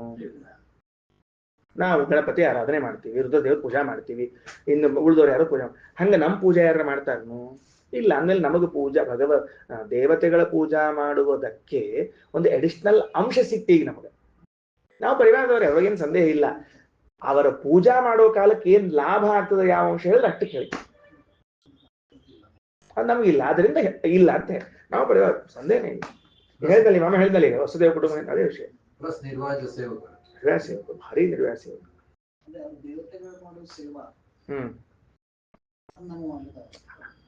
ಅದಕ್ಕೆ ಅವು ಎತ್ತಿ ಹೇಳ್ತದೆ ಪುರಾಣಗಳಲ್ಲಿ, ಅದನ್ನ ಒತ್ತಿ ಹೇಳ್ಬೇಕಾದ ಅದೇ ಅಂಶ ಗ್ರಂಥಗಳಲ್ಲಿ. ಅಂದ್ರೆ ನಮಗೆ ಏನ್ ಅದು ಆಶ್ಚರ್ಯ ಅನಿಸಿದ್ದೇನು ಅಂದ್ರೆ, ಇದು ಎಂಥ ಮಹತ್ವದ ಪ್ರಮೇಯ ಅದ ಅಂತ ಅನ್ನೋದಕ್ಕೆ ದೇವ್ರವ್ರನ್ನ ಕರ್ಕೊಂಡು ಬರ್ಬೇಕಾತ್ ನೋಡ್ರಿ. ಇದನ್ನ ಬೋಧಿಸ್ಬೇಕಾತು ಅಂದ್ರೆ ಇಷ್ಟು ಹಂತಕ್ಕೆ ಬರ್ಬೇಕಾದ ದೇವ್ರು ಅದು ಎಷ್ಟು ಅವಶ್ಯಕತೆ ಇದೆ ನೋಡ್ಕೊಡ್ರಿ. ಹೌದಿಲ್ಲೋ? ಆಮೇಲೆ ಇಲ್ಲ ಯಾಕೆ ಮಾಡಿಸ್ಬೇಕಾಗಿತ್ತು? ಒಂದ್ಸಲ ಹೇಳೋರಿ ಬರ್ತಿತ್ತು. ಕರ್ಕೊಂಬಂದ, ಹಿಂಗ್ ಮಾಡ್ದ ಅಷ್ಟು ಹೇಳಿಕತ್ತಾರ ಅಂದ್ಮೇಲೆ ಅದು ಬಹಳ ಮಹತ್ವದ್ದು ಅಂತ ಅರ್ಥ. ಭಾರಿ ಮಹತ್ವದ್ದು. ಏನು ಮಹೇಶಾಚಾರ್, फार महत्वाची गोष्टी आहे. ಹೌದಾಚಾರ್ಯ. ಬ್ರಹ್ಮವಾಯು ಶಿವಾಯು ಚಕ್ರಾಧಿಕಾರಿ ಶಕ್ತಿಮಾನ್. ಕರೆಕ್ಟ್. ಅದಕ್ಕೆ ಹೇಳಿದ್ರು ತಜ್ಞಾನಾರ್ಥಂ ಹುತಾಶಶ್ಚ ನಾಸಿಕ್ಯೋ ವಾಯುರೇವ ಚ. ಆ ಯಕ್ಷನನ್ನ ತಿಳಿದುಕೊಂಡು ಬರ್ಲಿಕ್ಕೆ ತಜ್ಞಾನಾರ್ಥಂ ಹುತಾಶಃ ಅಗ್ನಿ. ಹುತಾಶ ಅಂತ ಯಾರು? ಅಗ್ನಿ. ನಾಸಿಕ್ಯೋ ವಾಯುರೇವ ಚ. ನೋಡ್ರಿ, ಭಾಷ್ಯದಲ್ಲಿ ನಾಸಿಕ್ಯ ವಾಯು ಅಂತಿದ್ದದ್ದಕ್ಕೆ ಮೂಲ ಮಂತ್ರದಲ್ಲಿ ಬಂದಿರುವಂತಹ ವಾಯು ಶಬ್ದಕ್ಕೆ ಮುಖ್ಯ ಪ್ರಾಣ ಅಂತ ಅರ್ಥ ಮಾಡಬಾರದು, ನಾಸಿಕ್ಯ ವಾಯು ಅಂತ ಅರ್ಥೈಸಬೇಕು. ಯಾಕ? ನಾವು ಅವ್ರನ್ನೇ ಇಟ್ಕೋತೀವಿ, ನೀವು ಸುಳ್ಳು ಏನಾರು ಹೇಳಿದ್ರ ಅಂದ್ರೆ. ಹಾಗಾದ್ರೆ ಬೇರೆ ಪ್ರಮಾಣಗಳಲ್ಲಿ ವಾಯುದೇವರಿಗೆ ಅಜ್ಞಾನವಿಲ್ಲ ಅನ್ನೋ ವಾಕ್ಯವನ್ನು ಕೂಡಿಸ್ಬೇಕಿದೆ. ಹೀಗೇನ್ ಸಮಸ್ಯೆ ಇದೆ? ಅವ್ರು ಬಂದ್ರು, ನೀ ಯಾರು ಅಂತ ಕೇಳಿದ್ರು ಅಂದ್ರೆ ವಾಯುದೇವರಿಗೆ ಭಗವಂತನ ವಿಷಯದಲ್ಲಿ ಅಜ್ಞಾನ ಅದ ಅಂತ ಸಿದ್ಧ ಆಗ್ತದೆ. ಪ್ರಮಾಣಾಂತರಗಳಲ್ಲಿ ವಾಯುದೇವರಿಗೆ ಅಜ್ಞಾನವೇ ಇಲ್ಲ ಅಂತದ. ಸೊ ಆ ಪ್ರಮಾಣ ವಾಕ್ಯಗಳನ್ನು ಉಳಿಸಬೇಕು ಅಂತ ಆದ್ರೆ ಇಲ್ಲಿದ್ದ ವಾಯು ಶಬ್ದಕ್ಕೆ ಅಮುಖ್ಯಾರ್ಥ ಮಾಡಿಬಿಟ್ರಿ, ಮುಗಿದೋ ಕೆಲಸ. ನಾಸಿಕ್ಯ ವಾಯು ಅಂತ ಇಟ್ಕೊಂಡ್ಬಿಟ್ರೆ ಏನ್ ಪ್ರಾಬ್ಲಮೇ ಇಲ್ಲ. ಅದಕ್ಕೆ ವಿರೋಧ ಬರ್ತದೆ. ಅದಕ್ಕೆ ವಿರೋಧ ಬರಬಾರ್ದು. ಇಲ್ಲಿ ಏನ್ ಮಾಡ್ಬೇಕು ನಾವೀಗ? ನಾಸಿಕ್ಯ ವಾಯು ಅಂತ ಇಟ್ಕೊಳ್ರಿ. ಮೂಗಿನಿಂದ ಹೋಗುವಂತ ಶ್ವಾಸೋಚ್ಛ್ವಾಸ ಕಕ್ಷ ಬೇರೆ, ನಾಸಿಕ್ಯ ವಾಯು ಕಕ್ಷ ಬೇರೆ. ಅವ್ರು ಯಾರು ಅಂತ ಕೇಳಿದ್ರು, ಮೂಗಿನಿಂದ ಶ್ವಾಸೋಚ್ಛ್ವಾಸ ತಗೊಳ್ತೀವಲ್ಲ ಇವ್ರು ನಾಸಿಕ್ಯ ವಾಯು, ಬೀಸ್ತಾರಲ್ಲ ಇವ್ರು ಪ್ರವಾಹ ವಾಯು. ಹಿಂಗ್ ಬೇರೆ ಬೇರೆ ಇದ್ದಾರೆ. ಅದಕ್ಕೆ ಹಂಗೆಲ್ಲ ಬೇರೆ ಬೇರೆ ಇದ್ದಾರೆ. ಇನ್ನ ಇಂದ್ರಶ್ಚ ಕ್ರಮಶೋ ಜಗ್ಯುಹು. ಕ್ರಮವಾಗಿ ಇಂದ್ರನೂ ಹೋದ್ರು ಕ್ರಮವಾಗಿ. ಏನಾಯಿತು? ತಂ ಜ್ಞಾತುಂ ನೈವ ಚಾಶಕನ್. ಅವರನ್ನ ತಿಳಿದುಕೊಳ್ಳಿಕ್ಕಾಗಲಿಲ್ಲ. ತತ್ರ ಇಂದ್ರೋ ಅಧಿಕ ಬುದ್ಧಿತ್ವಾತ್ ಪೃಚ್ಛತೀತಿ ಜನಾರ್ದನ. ಇಂದ್ರದೇವರು ದೇವತೆಗಳಲ್ಲೇ ಅತ್ಯಂತ ಬುದ್ಧಿವಂತ ದೇವತೆಗಳು. ಏನ್ ಆಶ್ಚರ್ಯ! ಏನ್ ಶಬ್ದ ಶ್ರೀಮದಾಚಾರ್ಯ ಹಾಕೋದು ನೋಡಿದ್ರೆ ಕುಣಿಬೇಕನ್ನಿಸ್ತದೆ ನನಗೆ, ಹೊಡೆದ್ ಬಿಡ್ಬೇಕು ನೋಡ್ರಿ. ಈಗ ಎರಡು ಪಾರ್ಟಿ ಅವ. ಆ ಕಡೆ ಪಾರ್ಟಿ ಒಳಗೆ ರುದ್ರದೇವ್ರು ಬಂದ್ಬಿಟ್ಟಾರ. ಸೊ ಅವ್ರನ್ನ ಅಲ್ಲಿ ತನಕ ನಾವು ಲೆಕ್ಕನ ಹಿಡಿಯೋಂಗಿಲ್ಲ. ಸರಪ್ ಅವರು ಆ ಕಡೆ ರುದ್ರದೇವ್ರ ತನಕ ಬಂದ್ಬಿಟ್ಟದ. ಈ ಕಡೆ ಪಾರ್ಟಿ ಒಳಗೆ ಅಂದ್ರ ಪುಷ್ಕರ್ನಿಂದ ಪ್ರಾರಂಭ ಮಾಡಿಕೊಂಡು ಇಂದ್ರದೇವರವರೆಗೆ ದೇವತೆಗಳು ಒಂದು ಗುಂಪು ಮಾಡಿದ್ರೆ ಅಧಿಕ ಬುದ್ಧಿತ್ವಾತ್ ಇಂದ್ರಹ ಅಂತ ಶ್ರೀಮದಾಚಾರ್ಯ ಹೇಳ್ಬೇಕಾದ್ರೆ ಇಂದ್ರದೇವರು ಎಷ್ಟು ಬುದ್ಧಿವಂತರು ಇರ್ಬೇಕು ಅಂತ ವಿಚಾರ ಮಾಡಿ. ಸುಮ್ನೆ ಪ್ರಮಾಣ ಹಾಕ್ತಾರೆ. ತತ್ರೇಂದ್ರೋ ಅಧಿಕ ಬುದ್ಧಿತ್ವಾತ್ ಸುಮ್ನೆ ಹಾಕ್ತಾರೆ ಇಲ್ಲ. ಪೃಚ್ಛತೀತಿ ಜನಾರ್ದನ. ಅವನೇ ಬಂದು ನನ್ನ ಪ್ರಶ್ನೆ ಕೇಳ್ತಾನ ಅನ್ನೋದಕ್ಕೆ ಜನಾರ್ದನ ಪರಮಾತ್ಮ ಮತ್ತಃ ಶಿವಾತ್ ಬ್ರಹ್ಮಣಶ್ಚ ಶ್ರೋತುಂ ನೈವಾಪಿ ಶಕ್ತಿಮಾನ್. ನನ್ನಿಂದಾಗ್ಲಿ ರುದ್ರದೇವರಿಂದಾಗಲಿ, ಮತ್ತಃ ಅಂದ್ರೆ ನನ್ನಿಂದ ಅಂತ ಅರ್ಥ. ಅದು ಮತ್ ಶಬ್ದದ ಪಂಚವಿಭಕ್ತಿಯೊಳಗೆ ಮತ್ತ ಶಬ್ದದ ಮತ್ತಃ ನನ್ನಿಂದ, ಶಿವಾತ್ ರುದ್ರದೇವರಿಂದ, ಬ್ರಹ್ಮಣಶ್ಚ ಬ್ರಹ್ಮದೇವರಿಂದಲೂ, ಶ್ರೋತುಂ ಕೇಳಲು, ನೈವಾಪಿ ಶಕ್ತಿಮಾನ್ ಶಕ್ತಿ ಇಲ್ಲ. ಯಾಕ? ಅಸುರಾವೇಶ ಆಗಿದೆ. ಇತಿ ಜ್ಞಾಪಯಿತು. ತತ್ರ ಇದನ್ನು ತಿಳಿಸುವುದಕ್ಕಾಗಿ ನ ಅದೃಶ್ಯತ ಸಕೇಶವ. ಭಗವಂತ ಅಲ್ಲಿ ಕಾಣಿಸಿಕೊಳ್ಳಿಲ್ಲ. ತಿಳಿತಾ? ಏಷೈವ ಜ್ಞಾನದಾನೇತು ಯೋಗ್ಯೋ ಮೇತಿ ವ್ಯದರ್ಶಯತ. ಏಷಾ ಏವ ಇವಳೇನೆ. ಏಷಾ ಶಬ್ದ ಸ್ತ್ರೀಲಿಂಗ ಅದು. ಏಷಾ ಏವ ಇವಳೇನೇನೆ ಜ್ಞಾನದಾನೆ ಜ್ಞಾನ ಕೊಡುವುದಕ್ಕೆ ತೇ ಇಂದ್ರನಿಗೆ, ಏ ಇಂದ್ರ ನಿನಗೆ ಯೋಗ್ಯಳು ಯಾರು? ಉಮಾದೇವಿಯು. ಇತಿ ವ್ಯದರ್ಶಯತ. ಹೀಗೆ ಉಮಾದೇವಿಯನ್ನು ಕಾಣಿಸಿಕೊಟ್ಟ. ಅಂದ್ರೆ ಉಮಾದೇವಿ ಕಾಣಿಸಿದ್ಲು ಅಂತ ಅರ್ಥ. ಈಗ ಚತುರ್ಥ ಖಂಡ ಬ್ರಹ್ಮೇತಿ ಹೋವಾಚ ಉಪನಿಷತ್ ಪ್ರಾರಂಭ ಆಯ್ತು. 13ನೇ ಪುಟದಲ್ಲಿ ತೆಳಗದ ಬ್ರಹ್ಮೇತಿ ಹೋವಾಚ. ಉಮಾದೇವಿ ಹತ್ರ ಬಂದು ಕೇಳಿದ್ರು, ಯಾರವರು ಅಂತ ಕೇಳಿದ್ರು ಇಂದ್ರದೇವರು. ಮಹಾರಾಯ ದೇವ್ರು ಅವ ಅಂತ ಉತ್ತರ ಕೊಟ್ಲ. ಉಮಾದೇವಿ ಏನು ಉತ್ತರ ಕೊಟ್ಲ ಇಂದ್ರದೇವರಿಗೆ? ಬ್ರಹ್ಮ ಇತಿ ಹೋವಾಚ. ಯಕ್ಷ ಯಾರು ಅಂತ ಪ್ರಶ್ನೆ ಕೇಳಿದ. ಯಕ್ಷ ಅಂದ್ರೆ ದೇವರು ಅಂತ ಉತ್ತರ ಕೊಟ್ಲು. ಏನ್ ತಿಳಿತದಲ್ಲೋ? ಬ್ರಹ್ಮ ಇತಿ ಹೋವಾಚ. ಇಷ್ಟೊತ್ತು ಇಲ್ಲಿ ಯಕ್ಷನಾಗಿ ನಿಂತಿದ್ನಲ್ಲ, ಅವನು ಯಾರು ಅಂತ ಉಮಾದೇವಿಗೆ ಕೇಳಿದ್ರೆ ಅವಳ ಆನ್ಸರ್ ಮಾಡ್ತಾಳೆ ಬ್ರಹ್ಮ. ಸುರೇಂದ್ರ ಅವರು ಅಥಾತೋ ಬ್ರಹ್ಮ ಜಿಜ್ಞಾಸ ಸೂತ್ರ ಕರೆಕ್ಟ್ ಆತ್ ನೋಡ್ರಿ. ಈಗ ಸೂತ್ರ ಬರೋಬ್ರಿ ಆತಿ. ಪ್ರಭಾಕರ್ ಅಥಾತೋ ಬ್ರಹ್ಮ ಜಿಜ್ಞಾಸ ಕರೆಕ್ಟ್ ಸೂತ್ರ ಆತಿ. ಏನು? ಅಥ ಅಧಿಕಾರಾನಂತರದಲ್ಲಿ ಇಂದ್ರದೇವರಿಗೆ ಅಧಿಕಾರ ಬಂತು. ವಿನಣ್ಣ, ಇಂದ್ರದೇವರಿಗೆ ಅಧಿಕಾರ ಬಂತು. ಏನ್ ಅಧಿಕಾರ ಬಂತು ಅಂದ್ರೆ, ಇವ್ರು ಯಾರೂ ತಿಳ್ಕೊಂಡಿಲ್ಲ, ನಾರ ತಿಳ್ಕೊಂಡ್ಬರ್ಬೇಕು ಅಂತ ಬಂದ್ರು. ಅಧಿಕಾರ ಬಂತು. ಅತಃ ತಿಳ್ಕೊಂಡ್ಮೇಲೆ ಮೋಕ್ಷ ರೂಪವಾದ ಫಲ ಅದಕ್ಕೆ ಬ್ರಹ್ಮ ಜಿಜ್ಞಾಸ ಕರ್ತವ್ಯ ಅಂತ ಸೂತ್ರ ಸರಿ ಹೋಗಿ. ಅದಕ್ಕೆ ಉಮಾದೇವರು ಭಾಷ್ಯ ಬರೆದ್ರು, ಬ್ರಹ್ಮೇತಿ ಹೋವಾಚ. ಎಷ್ಟು ಚಂದ ನೋಡ್ರಿ ಎಲ್ಲ ವಿಷಯಗಳೆಲ್ಲ. ಏನ್ರಿ ಮಹೇಶ್ ಆಚಾರ್? ಬ್ರಹ್ಮೇತಿ ಹೋವಾಚ. ಪ್ರಭಾಕರ್ ಎಂಜಾಯ್ ಮಾಡ್ರಿ ಶಾಸ್ತ್ರವನ್ನ. ಬ್ರಹ್ಮಣೋವಾ ಏತದ್ವಿಜಯೇ ಅಮಹೀಯಧ್ವಮಿತಿ. ಬ್ರಹ್ಮಣೋವಾ ಏತದ್ವಿಜಯೇ ಅಲ್ರಿ, ಆ ಯಕ್ಷನಾಮಕನಾಗಿ ಬಂದ ಭಗವಂತ ನಿಮ್ಮಲ್ಲಿ ಆವೇಶಗೊಂಡು ಅವಾಗೆದ್ರ ನೀವು ಅಹಂಕಾರ ಪಟ್ಟುಕೊಂಡ್ರಲ್ಲ. ಬ್ರಹ್ಮಣೋವಾ ಏತದ್ವಿಜಯೇ ಅಮಹೀಯಧ್ವಂ. ಅವಾಗೆದ್ರ ನೀವ್ ಯಾಕ್ರಿ ಅಹಂಕಾರಕ್ಕೊಳಗಾದ್ರಿ? ಬ್ರಹ್ಮಣ ಭಗವಂತನ ಏತದ್ವಿಜಯ, ಈ ವಿಜಯದಲ್ಲಿ ಅಮಹೀಯಧ್ವಂ ಅಹಂಕಾರ ಪಟ್ಟಿರಿ ಇತಿ ಎಂದು. ತಥೋಹ ವೈ ವಿದಾಂಚಕಾರ ಬ್ರಹ್ಮೇತಿ. ಅರ್ಥ ಆಯ್ತು ಇಂದ್ರದೇವರಿಗೆ. ತಥೋಹ ಏವ ವಿದಾಂಚಕಾರ ತಿಳಿದ್ರು ಬ್ರಹ್ಮೇತಿ ಭಗವಂತನೆಂದು. ಓಹೋ, ಇವ ಯಕ್ಷನಾಗಿ ಬಂದದ್ದು ಬೇರೆ ಯಾರು ಅಲ್ಲ, ಪರಮಾತ್ಮನೆಂಬುದಾಗಿ ತಿಳಿದುಕೊಂಡ್ರು. ಈಗೇನಾಯ್ತು ಮುಂದ? ಇದರಿಂದ ಒಂದು ಸ್ವಾರಸ್ಯ ಹೊಂದುತ್ತೀವು ಅಂತದ ಉಪನಿಷತ್ತು. ಏನು ತಾರತಮ್ಯ ಇದರಿಂದ ಸಿದ್ಧ ಆಗ್ತದೆ. ಇದರಿಂದ ಸಿದ್ಧ ಆಗ್ತದೆ, ಭಗವಂತನನ್ನು ಯಾರು ಕಾಲತಃ ಮೊದಲು ತಿಳ್ಕೊಂಡ್ರೋ ಅವರು ಉತ್ತಮರು, ಯಾರು ಕಾಲತಃ ಅನಂತರ ತಿಳಿದುಕೊಂಡ್ರೋ ಅವರು ಅಧಮ ದೇವತೆಗಳು. ಅಂದ್ರ ನಾವು ದೇವತೆಗಳ ವಿಷಯದಲ್ಲಿ ತಾರತಮ್ಯವನ್ನ ಮಾಡಲು ಕಾರಣ ಭಗವಂತನ ಸಂಬಂಧ ಅವರಿಗೆ ಎಂದಿನಿಂದ ಉಂಟಾಯಿತೋ ಅದರ ಮೇಲೆ ಉತ್ತಮರು ಅಧಮರು ಎಂದು ಮಾನದಂಡವನ್ನು ಇಡ್ತೇವೆ. ಇದು ಒಂದು ಮಾನದಂಡ. ಇದು ಒಂದೇ ಅಲ್ಲ, ಇದು ಒಂದು. ಅರ್ಥ ಆಯ್ತಾ ಹೇಳಿದ್ದೇವೆ ಅಂತ? ಮಂತ್ರ ನೋಡ್ರಿ ಏನಂತದ ಈಗ. ಏನಂತ ಅದಕ್ಕ? ತಸ್ಮಾದ್ವಾ ಏತೇ ದೇವ ಅತಿತರಾಮಿವ ಅನ್ಯಾನ್ ದೇವಾನ್ ಯದಗ್ನಿರ್ವಾಯುರಿಂದ್ರಸ್ತೆ ಹೇನಂ ನೇದಿಷ್ಟಂ ಪಸ್ಪೃಶುಹು. ತಸ್ಮಾತ್ ಆದ್ದರಿಂದ, ವಾ ಅದು ಉಪನಿಷತ್ನಲ್ಲಿ, ಏತೇ ದೇವಾಹ ಈ ದೇವತೆಗಳು, ಅತಿತರಾಮಿವ ಅನ್ಯಾನ್ ದೇವಾನ್ ಏನಾಯಿತು? ಉಳಿದ ದೇವತೆಗಳಿಗಿಂತಲೂ ಹೆಚ್ಚಾಗಿ, ಅತಿತರಮಿವ ಅನ್ಯಾನ್ ದೇವಾನ್. ಯಾಕವರು ಹೆಚ್ಚು ಅಂತ ಕೇಳಿದ್ರೆ, ಅಂದ್ರೆ ಯದ್ ಅಗ್ನಿ ವಾಯು ಇಂದ್ರ ತೇ ಹಿ ಅವರು ಏನತ್ ಈ ಯಕ್ಷನನ್ನು ನೇದಿಷ್ಟಂ ಪಸ್ಪೃಶುಹು. ನೇದಿಷ್ಟ ಅಂದ್ರೆ ಹತ್ತಿರ, ಕಾಲತಃ ಹತ್ತಿರ. ಬರ್ಕೊಂಡಿಟ್ಕೊಳ್ರಿ, ನೇದಿಷ್ಟ ಶಬ್ದಾರ್ಥ ಗೊತ್ತಾಗಬೇಕು.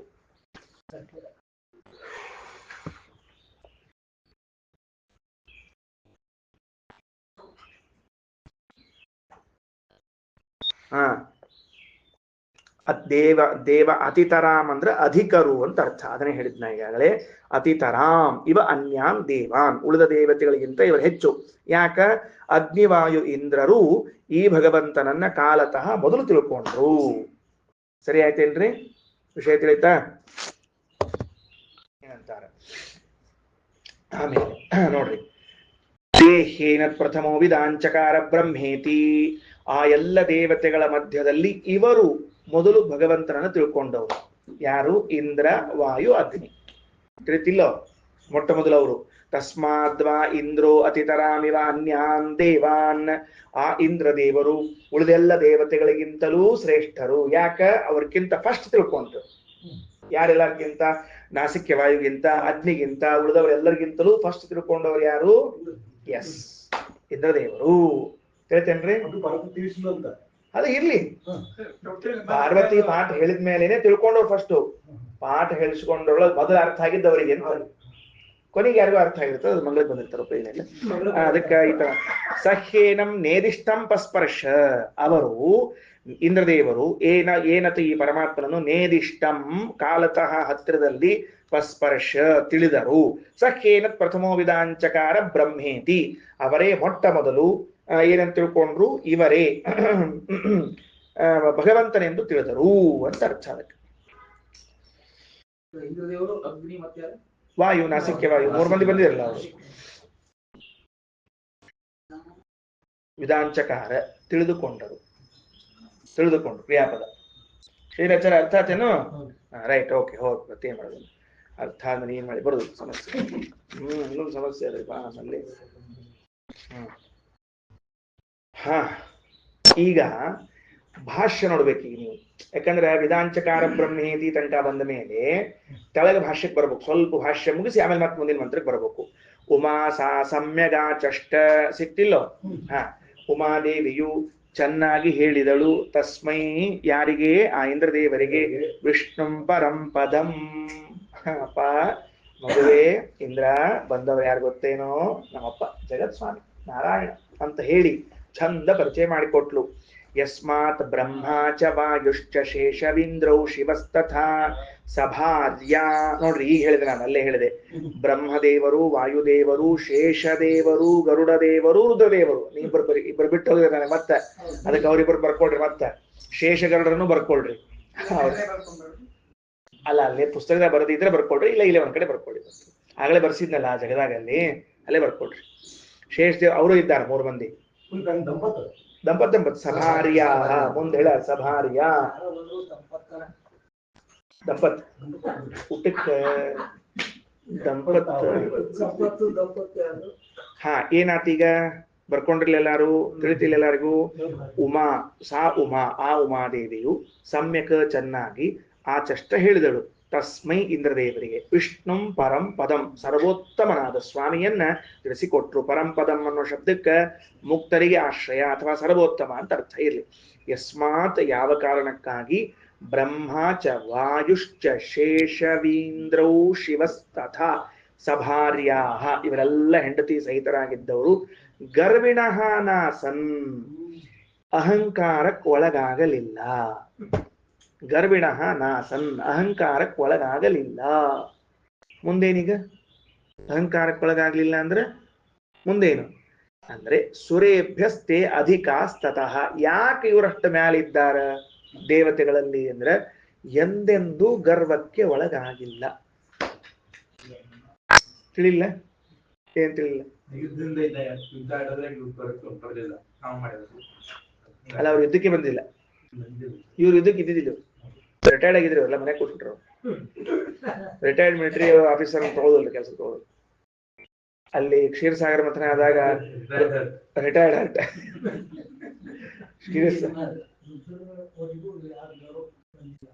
ಯಾರಿಗೂ ಗರ್ವ ಬಂದಿಲ್ಲ. ಹೌದು, ಕರೆಕ್ಟ್. ರುದ್ರದೇವರವರೆಗೂ ಯಾರಿಗೂ ಗರ್ವ, ಹೆಂಡತಿ ಸಹಿತರಾಗಿ. ಸಭಾರ್ಯಾಹ ಗರ್ವಿಣಃ ನಾಸನ್. ಒಂದು ಪ್ರಶ್ನೆ, ಶೇಷ ಇಂದ್ರ,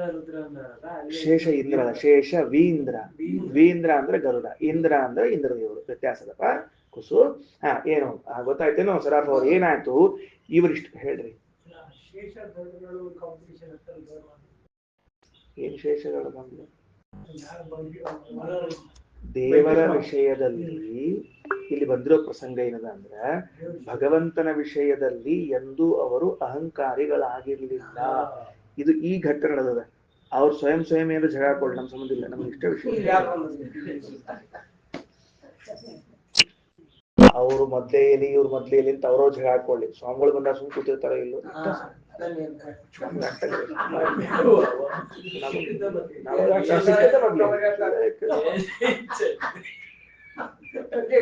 ಹೌದು, ಸಭಾರ್ಯ ಗರ್ವಿಣೋನಾಸನ್ ಅಂದ್ರ ಈ ಒಂದು ಪ್ರಸಂಗದಿಂದ ಅವರು ಗರ್ವರಹಿತರು ಅಂತ ತಿಳ್ಕೊಬೇಕಂದ್ರ, ಅನಾದಿ ಕಾಲದಿಂದ ಗರ್ವರಹಿತರಾಗಿದ್ದವರು ಈ ಪ್ರಸಂಗದಿಂದ ನಮಗ ವ್ಯಕ್ತ ಆಯ್ತದು. ನಮಗ್ ಗೊತ್ತಾಯ್ತು, ಓಹೋ ಬ್ರಹ್ಮವಾಯುಗಳು, ಗರುಡ ಶೇಷ ರುದ್ರದೇವರು, ಸಭಾರ್ಯರು ಎಂದೂ ಅಹಂಕಾರ ಪಡುವುದಿಲ್ಲ ಅನ್ನೋದು ಈ ಘಟ್ಟದಿಂದ ನಮಗೆ ಸ್ಪಷ್ಟ ಆಯ್ತು. ಅವರು ಅನಾದಿ ಕಾಲದಿಂದ ಹಾಗೆ ಇದ್ದ. ತಿಳಿತಾ? ಸಭಾರ್ಯಾಹ ಗರ್ಭಿಣೋ ನಾಸಂ ಸುರೇಭ್ಯಸ್ತೆ ಅಧಿಕಾಸ್ತತಃ. ಅದರಿಂದ ದೇವತೆಗಳಿಗಿಂತ ಅವರು ಹೆಚ್ಚು. ಅಸುರಾವೇಶ ಹೇಳಿಗತ್ತಿಲ್ಲ, ಅಹಂಕಾರ ಹೇಳಿಗತ್ತಿ. ತುಲ್ಕೇಡವರು ಇಲ್ಲೇನ್ ಪ್ರಸಂಗ ಬಂದದ ಅಂದ್ರೆ, ಈಗ ಭಗವಂತನ ತಿಳಿದುಕೊಳ್ಳುವ ವಿಷಯದಲ್ಲಿ ಅವರು ಯಾರೂ ಕೂಡ ಮಿಥ್ಯಾಜ್ಞಾನ ಹೊಂದಲಿಲ್ಲ. ಹೇಗೆ ಇಂದ್ರಾದಿ ದೇವತೆಗಳು ಯುದ್ಧವನ್ನ ಗೆದ್ದಾಗ ನಾವು ಗೆದ್ದೀವಿ ಅಂತ ಅಹಂಕಾರ ಪಟ್ಟಿದ್ರು, ಹಾಗೆ ಬ್ರಹ್ಮವಾಯುಗಳು ಅಹಂಕಾರ ಪಟ್ಟಿಲ್ಲವಾದ್ದರಿಂದಾಗಿ ಇವರು ಉಳಿದ ದೇವತೆಗಳಿಗಿಂತ ಶ್ರೇಷ್ಠರು ಅನ್ನುವ ಪ್ರಮೇಯ ಹೇಳಿಗತ್ತಾರೆ. ಅವರು ಬೇರೆ ಸಂದರ್ಭದಲ್ಲಿ ಪಟ್ಟಿಲ್ಲ ಅಥವಾ ಅಸುರಾವೇಶ ಇಲ್ಲ, ಇವೆಲ್ಲ ಅಲ್ಲ, ಎಲ್ಲ ಉಂಟು. ಹಾಗದ ಈಗ ಈ ದೇವತಾ ತಾರತಮ್ಯ ಹೇಳೋ ಕಾಲಕ್ಕೆ ಇವ್ರನ್ನ ಯಾಕೆ ಮ್ಯಾಲ್ ಕೂಡ್ಸಿರಿ ನೀವು ಅಂತ ಕೇಳಿದಕ್ಕೆ ಇಷ್ಟ ಹೇಳಿಗಿತ್ತು. ನಾವು ಬ್ರಹ್ಮದೇವ್ರ ಮ್ಯಾಲ್ ಕೂಡ್ಸಿ, ಯಾಕೆ ಕೂಡ್ಸಿ? ಅಹಂಕಾರದಲ್ಲಿ ಕೂಡ್ಸಿ, ಇಷ್ಟೇ ವಿಷಯ ಪ್ರಸಂಗಕ್ಕೆ. ಅಂದ್ರೆ ನಾವು ಏನ್ ತಿಳ್ಕೋಬೇಕು, ತಾರತಮ್ಯದಲ್ಲಿ ಇದು ಒಂದು ಗಮಕ. ತಾರತಮ್ಯದಲ್ಲಿ ಇವ್ರು ಯಾಕೆ ದೊಡ್ಡವರು ಅನ್ಕೋತಾರಂದ್ರೆ ಅಹಂಕಾರ ಪಡದೇ ಇರೋದು ತಾರತಮ್ಯ ದೊಡ್ಡವರಾಗ್ಲಿಕ್ಕೆ ಕಾರಣ. ಇಷ್ಟೇ. ನಾವು ಏನಾಗ್ತಾವ, ಅಷ್ಟೂ ಶಾಸ್ತ್ರಗಳು ಒಂದೇ ಕಡೆ ಬರುವುದಿಲ್ಲ, ಅದು ಸಮಸ್ಯೆ. ಎಲ್ಲ ಪ್ರಶ್ನೆ ಅಲ್ಲಿ ಬಂದಾಗ ಉತ್ತರ ಕೊಡ್ತಾರೆ. ಮಾತದಕ್ಕಷ್ಟೇ ಅವೇನ್ ನೀವು ಹೇಗೆ ಕೇಳಿರಿ ಅಂತ ಬಂದಾಗ ಉತ್ತರ ಕೊಟ್ಟಿರ್ತಾರೆ. ಆಯ್ತಾ? ಮುಂದ ಇಂದ್ರಸ್ತು ಪ್ರಥಮಂ ಬ್ರಹ್ಮ ವ್ಯಜಾನಾತ್ತೇನ ತೂತ್ತಮ. ಇಂದ್ರನಾದರೂ ಪ್ರಥಮಂ ಬ್ರಹ್ಮ ವ್ಯಜಾನಾತ್, ಮೊದಲು ಭಗವಂತ ತಿಳ್ಕೊಂಡ, ಮೊದಲು ಪಟ್ಟು ತಿಳ್ಕೊಂಡ. ತೇನತು ಉತ್ತಮ, ಆ ಕಾರಣಕ್ಕಾಗಿ ಅವರು ಉತ್ತಮರು. ಸರಿ, ನೆಕ್ಸ್ಟ್ ದಕ್ಷಾದಿಭ್ಯ. ಯಾರಿಂದ? ದಕ್ಷಾದಿ ದೇವತೆಗಳಿಗಿಂತ. ಅಂದ್ರ ಅಲ್ಲಿ ಎಷ್ಟು ಮಂದಿ ಇದ್ರು ಅಂತ ಮುಂದೆ ಉತ್ತರ ಕೊಡ್ತಾರೆ. ದಕ್ಷ ಬೃಹಸ್ಪತಿಶ್ಚೈವ ಮನು ಕಾಮಾತ್ಮಜಸ್ತಥಾ ಸೂರ್ಯ ಚಂದ್ರಮಸೌ ಧರ್ಮೋ ವರುಣಶ್ಚೋಚುರೋಮಿತಿ ಅಂತ ನೋಡ್ರಿ. ಆ ಸಭೆಯಲ್ಲಿ ಎಲ್ಲಾರು ಕೂತಿದ್ರು. ಯಾರ್ಯಾರು? ಇಂದ್ರ, ಕಾಮದೇವರು, ದಕ್ಷ, ಸೂರ್ಯ, ಚಂದ್ರ, ವರುಣ ಇವರೆಲ್ಲ ಕೂತಿದ್ರು. ಅವರು ಎಲ್ಲರಿಗಿಂತಲೂ ಕೂಡ ಯಾರು ಮೊದಲು ತಿಳ್ಕೊಂಡವರು? ಇಂದ್ರದೇವರು ಮೊದಲು ತಿಳ್ಕೊಂಡವರಾದ್ದರಿಂದ ಅವರು ದೇವತೋತ್ತಮರು. ದಕ್ಷಾದಿಭ್ಯ ತಥಾ. ಇನ್ನ ಕಾಮಃ ತಜ್ಞಾತು ಪೂರ್ವ ಮುಕ್ತವಾನ್. ಎಷ್ಟು ಚಂದ ತಾರತಮ್ಯ. ಇಂದ್ರದೇವರಾದ ಕೂಡಲೇ ಕಾಮದೇವ, ಅಂದ್ರೆ ಆಕ್ಚುಲಿ ಸಮಾಕಕ್ಷಾ ಬಂದರವರು, ಇಬ್ಬರು ಬೇರೆ ಬೇರೆ ಕಕ್ಷಾ ಅಲ್ಲ. ಇಂದ್ರ ಕಾಮರು ಒಂದೇ ಕಕ್ಷೆಯಲ್ಲಿ ಬರೋರು. ಆದ್ರೆ ಯಾಕೆ ನಾವು ಹಂಗಂತೀವಿ ಇಂದ್ರ ಕಾಮ ಅಂತ? ಕಾಮ ಇಂದ್ರ ಅಂತ ಅನ್ಬೇಕಲ್ಲ. ಅಂದ್ರೆ ಭಗವಂತನನ್ನ ನೀ ತಿಳ್ಕೊಂಡು ಬಾ ಅಂತ ಫಸ್ಟ್ ಹೇಳಿದವ್ರು ಕಾಮದೇವ ಅಂತ. ಯಾರಿಗೆ? ಇಂದ್ರದೇವರಿಗೆ. ಯಾವಾಗ ಅಗ್ನಿ ಫೇಲ್ ಆದ, ಯಾವಾಗ ನಾಸಿಕ್ಯ ವಾಯುದೇವರು ಫೇಲ್ ಆದ್ರು, ಆಗ ಇಂದ್ರದೇವರಿಗೆ ಮೊದಲು ಹೇಳಿದವರು ಯಾರು ಅಂದ್ರ ಕಾಮ. ಸೊ ಇಂದ್ರದೇವರು ನೆಕ್ಸ್ಟ್ ಯಾರು ಬರ್ಬೇಕು? ಕಾಮ ಬರ್ಬೇಕು. ಇಷ್ಟು ವ್ಯವಸ್ಥೆ. ಎಷ್ಟು ಚಂದ ಅವರು ಸೂಕ್ಷ್ಮಾಂಶ. ಅವ್ರು ಯಾವಾಗ ವ್ಯರ್ಥ ವಿಫಲರಾದ್ರು ಅಂತ ಗೊತ್ತಾಯ್ತು, ಕಾಮ ತಕ್ಷಣಕ್ಕೆ ಇಂದ್ರದೇವ ಅವ್ರು ಬೇಡ, ನೀವೇ ಹೋಗಿ ಬಂದ್ಬೇಡಿ ಅಂತ ಹೇಳಿದವರು.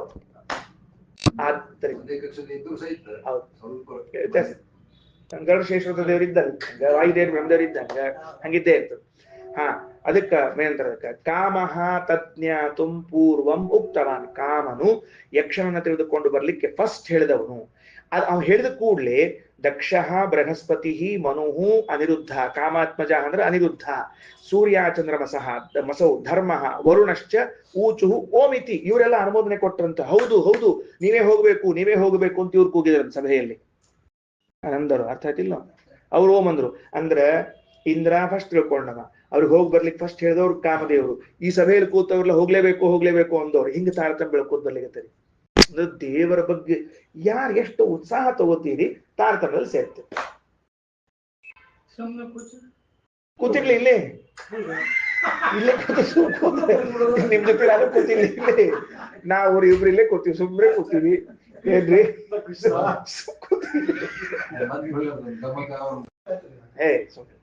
ಆಯ್ತಾ? ಅದಕ್ಕೇನಾಯ್ತು, ಭಗವಂತನನ್ನ ತಿಳಿದುಕೊಳ್ಳಬೇಕೆಂಬ ಉತ್ಸಾಹದಲ್ಲಿ ಇದ್ರು. ಅರ್ಥ ಆಯ್ತಲ್ಲ? ಅದಕ್ಕೆ ಹೇಳಿದ್ರು ನೋಡ್ರಿ, ಯಾರ್ಯಾರು? ಸೂರ್ಯ ಚಂದ್ರಮಸೌ ಧರ್ಮೋ ವರ್ಣಶ್ಚ ಊಚುಹು ಓಮಿತಿ. ಎಸ್ ಅನ್ನೋದಕ್ಕೆ ಓಂ ಅಂದ್ರು.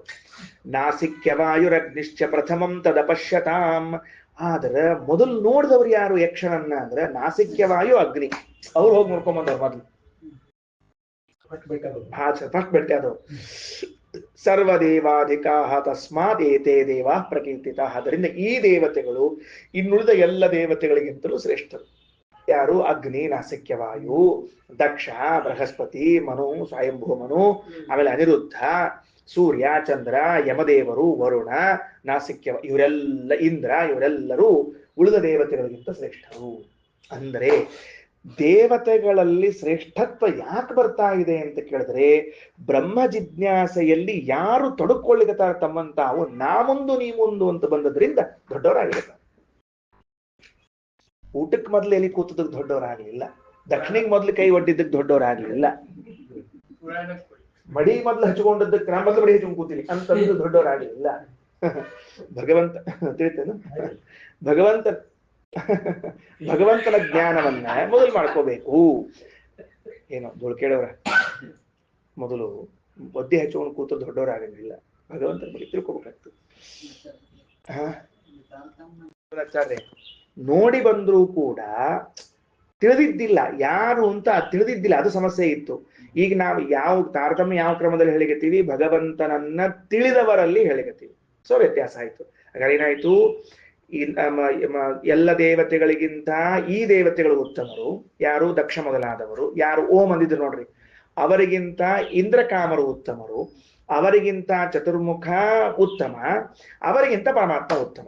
ಹಿಂಗ ತಾರತಮ್ಯ. ಅದಕ್ಕೆ ಈ ದೇವತೆಗಳಲ್ಲಿ ಕೊನೆಯಲ್ಲಿದ್ದವನ ಅಗ್ನಿ, ಏತೇಷಾಂ ಅವಮೋ ವಿಷ್ಣು ಪರಮೋ ವಿಷ್ಣು ರುಚ್ಯತೆ. ಕೊನೆಗೆ ಅಂತರಾಲೇ ಸ್ಥಿತಾಸ್ತ್ವನ್ಯ, ನಡು ನಿಂತವರೆಲ್ಲ ಮಧ್ಯದಲ್ಲಿ ಇದ್ದವರು. ಬ್ರಹ್ಮಾದ್ಯ ಪೂರ್ವೀರಿತಾಹ, ಬ್ರಹ್ಮಾದಿಗಳನ್ನ ಮೊದಲು ಹೇಳಿದ್ರು. ಅಗ್ನಿ ಪಶ್ಚಾತ್ ಯಜಾನಾತ್, ಅಗ್ನಿ ಏನಾಗ್ಯಾನ ಆಮೇಲೆ ತಿಳ್ಕೊಂಡಾನ. ಯಾರಿಂದ? ಇಂದ್ರವಾಕ್ಯಾತ್, ಇಂದ್ರದೇವರು ಕೂಡಿಸಿ ಪಾಠ ಹೇಳಿದ್ರಿಂದ. ತಥೋ ಅವಮಃ, ಮುಗಿದೋತು. ಈ ಕೊನೆ ಸಾಲದ ನೋಡ್ರಿ ಸರಾಫ್ ಅವರ, ಅದನ್ನ ಅಂಡರ್ಲೈನ್ ಮಾಡಿ ಇಟ್ಕೋಬೇಕ್ರಿ. ಅದಕ್ಕೆ ಮಾರ್ಕ್ ಮಾಡ್ಬೇಕು. ಯಾಕ? ತಸ್ಮಾತ್ ವಿಷ್ಣುಭಿ ಸಂಬಂಧಾತ್ ಪಾರಾವರ್ಯಂ ಸುರೇಶ್ವಿಧಂ. ದೇವತೆಗಳಲ್ಲಿ ತಾರತಮ್ಯ ಯಾಕೆ ಅಂದ್ರೆ ಭಗವಂತನನ್ನ ತಿಳಿದುಕೊಳ್ಳುವುದರಲ್ಲಿಂದ ತಾರತಮ್ಯ ಆಗಿದೆ. ಮುಗಿದೋತು. ಎಂಥ ಅದ್ಭುತವಾದ ಸ್ಟೇಟ್ಮೆಂಟ್ ಅದು, ಹೇಳ್ತಿಲ್ಲೋ ಸುರೇಂದ್ರ ಅವರು? ಗೊತ್ತಾಯ್ತಾ ಏನಂತ ಹೇಳಿದ್ದು? ತಸ್ಮಾತ್ ದೇರ್ ಫೋರ್ ವಿಷ್ಣುಭಿ ಸಂಬಂಧಾತ್, ಭಗವಂತನ ಜ್ಞಾನ ಮಾಡಿಕೊಳ್ಳುವ ವಿಷಯದಲ್ಲಿ ಪಾರಾವರ್ಯಂ, ಉತ್ತಮರು ಅಧಮರು ಎನ್ನುವುದು ಸುರೇಶ್ವಿದಂ, ದೇವತೆಗಳಲ್ಲಿ ಉಂಟಾಗಿದೆ.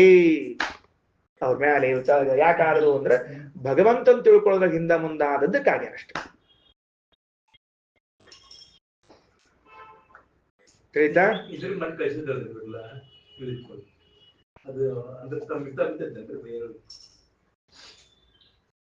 ಹಾ ಹೌದು ಹೌದು ಹೌದು, ಕರೆಕ್ಟ್, ಸರಿ ಅದು ಸರಿ. ಸರಿ ಆಯ್ತಾ? ಇಲ್ಲಿ ತನಕ ವಿಷಯ ತಿಳಿತೋದಲ್ಲೋ? ಯಾವುದು ಏನು ಉಳಿದಿಲ್ಲ ಹೋದಲ್ಲೋ? ಗುಡಿ ಆಚಾರ ತಿಳಿದದ? ಗುಡಿ ಆಚಾರ ವಿಷಯಗಳು ಮುಗೀತು. ಇದು ಮುಗಿದ ಮೇಲೆ ಏನದ ಅಂತಂದ್ರೆ ಇನ್ನ ಒಂದು 3 ವಿಷಯ ಅದರಿ. ಇನ್ನ 3 ವಿಷಯ, ಬಹಳ ಚಂದ 3 ವಿಷಯ. ಏನ್ ಉಪನಿಷತ್ ಮುಗೀತು. 3 ವಿಷಯ ಹೇಳಿದ್ರೆ ತಲವಕಾರ ಉಪನಿಷತ್ ಮುಗೀತು. ಇವತ್ತು ಮುಗೀತು, ನಾಳೆ ಮುಗೀತು. ಒಟ್ಟ ಇವತ್ತಾದ್ರೂ ಸರಿ, ನಾಳೆ ಆದ್ರೂ ಸರಿ. ನಾಳೆ ಮುಗಿಸೋಣ, ಬೆಳಗ್ಗೆ ಆಗೋದಿಲ್ಲ, ಇರ್ಲಿ. ಏನಾಯ್ತು ಅಂತಂದ್ರೆ, ಒಂದು ಈ ಉಪನಿಷತ್ ವಿದ್ಯಾ, ಈ ಶಾಸ್ತ್ರ ವಿದ್ಯಾ ಯಾರಲ್ಲಿ ಉಳಿತದ ಅಂತ ಪ್ರಶ್ನೆ ಕೇಳ್ತಾರೆ ರುದ್ರದೇವರು. ಉಳಿಬೇಕಲ್ಲ ನಮ್ ವಿದ್ಯಾ, ಇಲ್ಲ ನೈವೇದ್ಯ ಆಗ್ಬಿಡ್ತದ. ನೈವೇದ್ಯ ಆಗ್ಬಾರ್ದು, ವಿದ್ಯೆ ಆಗ್ಬೇಕು ಅಂದ್ರೆ ನಾವು ಏನು ಮಾಡಿದರೆ ವಿದ್ಯೆ ನಮ್ಮಲ್ಲಿ ಸ್ಥಿರವಾಗುತ್ತದೆ. ಶ್ರೀನಿವಾಸ್, ವಿದ್ಯಾ ಸ್ಥಿರ ಆಗ್ಬೇಕು ನಮ್ಮಲ್ಲಿ. ಏನ್ ಮಾಡ್ಬೇಕು? ಸ್ಥಿರ ಆಗ್ಬೇಕಾದ್ರೆ ಅವರು ಸುಮ್ಮನೆ ಬರಂಗಿಲ್ಲ. ವಿದ್ಯಾ ಅಂದ್ರೆ ಗಟ್ಟಿ ಉಳಿಬೇಕಲ್ಲ. ಹಂಗ್ ಕೇಳಿರ್ತೀವಿ, ಹಂಗ್ ಮಾಡಿರ್ತೀವಿ, ಗಟ್ಟಿ ಉಳಿಬೇಕಲ್ಲ. ಅದಕ್ಕೆ ವಿದ್ಯಾ ಇದು ಇದು ಇದು ಇದು ಉಳಿಬೇಕಾದ್ರೆ ವಿದ್ಯಾ ಅಂದ್ರೆ ಏನು? ಯಾವ್ದನ್ನ ವಿದ್ಯಾ ಅಂತ ಕರಿಬೇಕು ನಾವು? ಇದು ಎರಡನೇ ಇತ್ತು.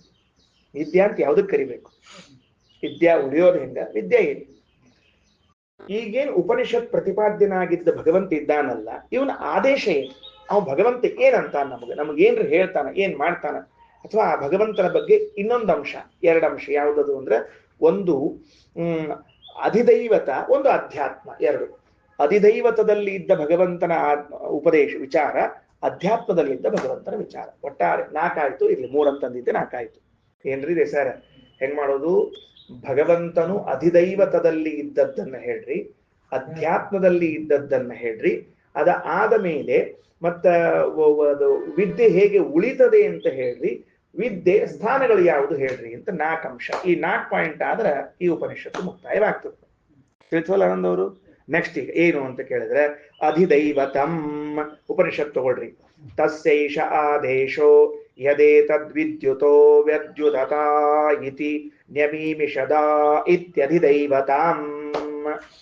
ಸಿಕ್ತಿಲ್ಲ ಸರಾಫ್ ಅವರು ಪೆನ್ಸಿಲ್ ಮುಗಿಸಿರಲ್ಲ ಅಲ್ಲಿ ತೆಳಗೆ ನೋಡ್ರಿ ಸೆಂಟೆನ್ಸ್ ಗುಡ್ ಅಲ್ಲೇ ತಸ್ಯೈಷ ಆದೇಶ ಗುಡ್ ಬಾಯ್ ಮುಂದೆ ನೋಡ್ರಿ ಏನಾಯ್ತು ತಸ್ಯ ಏಷ ಆದೇಶ ಅಂದ್ರ ಇದು ಭಗವಂತನನ್ನ ಕುರಿತಾದ ಉಪದೇಶ ಆದೇಶ ಅನ್ನೋ ಶಬ್ದಕ್ಕೆ ಇಲ್ಲಿ ಉಪದೇಶ ಅಂತ ಅರ್ಥ ಇದು ಆ ಭಗವಂತನ ಆದೇಶ ಅಂದ್ರೆ ಭಗವಂತನ ವಿಷಯಕವಾದ ಉಪದೇಶ ತಸ್ಯೈಷ ಆದೇಶ ಇದು ಭಗವಂತನ ವಿಷಯದಲ್ಲಿ ಒಂದು ಉಪದೇಶ ಏನು ಯದೇತತ್ ವಿದ್ಯುತ್ ಅಭಿವ್ಯದ್ಯುತತಾ ಇತಿ ಏನ್ ಚಂದ್ರಿ ಮಾತೆಲ್ಲಾದ್ರು ನ್ಯಮೀಮಿಷದ ಇತ್ಯಧಿದೈವತಂ ಅಧಿದೈವತ ಭಗವಂತ ಹೆಂಗಿದ್ದಾನ ಅಂದ್ರ ಜಗತ್ತಿನಲ್ಲಿ ಪ್ರಕಾಶ ಕೊಡುವಂತಹ ಎಲ್ಲಾ ಪದಾರ್ಥಗಳನ್ನು ಬೆಳಗಿಸುವಂಥವನ್ ಯಾರಿದ್ದಾನೋ ಅವನೇ ಅಧಿದೈವತ ಏನು ಬೆಳಗು ಜಗತ್ತಿನಲ್ಲಿ ಬೆಳಕು ಕೊಡುವ ಪದಾರ್ಥಗಳು ಯಾವ್ದ ವಿದ್ಯುತ್ ಮಿಂಚು ಸೂರ್ಯ ಚಂದ್ರ ನಕ್ಷತ್ರಗಳು ಅಗ್ನಿ ಇವೇನ್ ಬೆಳಕು ಕೊಡುವ ಪದಾರ್ಥಗಳಿವೆ ಎಲ್ಲ ಎಲ್ಲಾ ಪದಾರ್ಥಗಳಲ್ಲಿ ಇದ್ದು ಬೆಳಕು ಕೊಡ್ತಾನೆ ಪರಮಾತ್ಮ ಅದಕ್ಕೆ ಆ ಮಂತ್ರ ಹೇಳಿದ್ರೆ ನೋಡ್ರಿ ಏನಂತ ಯದೇ ತತ್ ವಿದ್ಯುತೋ ವ್ಯದ್ಯುತತಾ ಇತಿ ನ್ಯಮೀಮಿಷದ ಇತಿ ಅಧಿದೈವತಾಂ ಭಾಷ್ಯ ನೋಡ್ಬಿಡ್ರಿ ಎಷ್ಟ್ ಚಂದದ ಅಂತಂದ್ರ ಏನು ವ್ಯದ್ಯೋತಯದ್ವಿದ್ಯುತಾದೀನ್ ಸಿಕ್ತಿಲ್ಲೋ ಸರಾಫ್ ಅವರು ಸಿಕ್ತಿಲ್ಲ ವ್ಯದ್ಯೋತಯದ್ವಿದ್ಯುತಾದೀನ್ ಆನಂದ್ ಅವರು ವಿದ್ಯುತಾದೀನ್ ವ್ಯದ್ಯೋತಯತ ಪ್ರಕಾಶ ಕೊಡುವ ಪದಾರ್ಥಗಳಲ್ಲಿದ್ದು ಪ್ರಕಾಶ ಕೊಡ್ತಾನೆ ಯಾರು ಅಂದ್ರೆ ಕಪಿಲಾಕ್ಷಸ್ತಯೋ ಹರಿಹಿ ಕಪಿಲ ನಾಮಕ ಪರಮಾತ್ಮ ಹೊಸ ಉಪಾಸನ ಅತ್ಯದ್ಭುತವಾದ ಉಪಾಸನ ನಮಗ್ ಗೊತ್ತೇ ಇಲ್ಲ ಏನ್ ಗೊತ್ತಿಲ್ಲ ಅಂದ್ರೆ ಪ್ರಕಾಶ ಕೊಡುವ ಭಗವದ್ ರೂಪ ಕಪಿಲ ರೂಪ ಅಂತ ಹೇಳ್ತಾರೆ ಶ್ರೀಮದಾಚಾರ್ಯ ಎಲ್ಲಿ ಅಂದ್ರ ಸೂರ್ಯ ಚಂದ್ರ ನಕ್ಷತ್ರ ಅಗ್ನಿಗಳು ಏನೇನ್ ಮಿಂಚು ಏನೇನು ಬೆಳಕು ಕೊಡುವಂತಹದ್ದಿದೆಯೋ ಅವೆಲ್ಲದರಲ್ಲೂ ಕೂಡ ಇದ್ದವನ್ ಯಾರು ಕಪಿಲ ನಾಮಕ ಪರಮಾತ್ಮ ಕೇಳಚಾರ ತಿಳಿತದಲ್ಲ ಏನ್ರಿ ಎಲ್ಲರ ವಿದ್ಯುದಾದೀನ್ ಅದೇ ನಮಗೆ ಯಾರಾದ್ರೂ ಕೊಡ್ಬೇಕಾಗಿದೆ ವಿದ್ಯುತಾದೀನ್ ಅದಕ್ಕೆ ಅವಾಗಿದ್ ಲೈಟ್ ಹಚ್ತೀವಿ ಇಸ್ಕೊಂತೀವಿ ಮಾಡಲಿಕ್ಕೀವಿ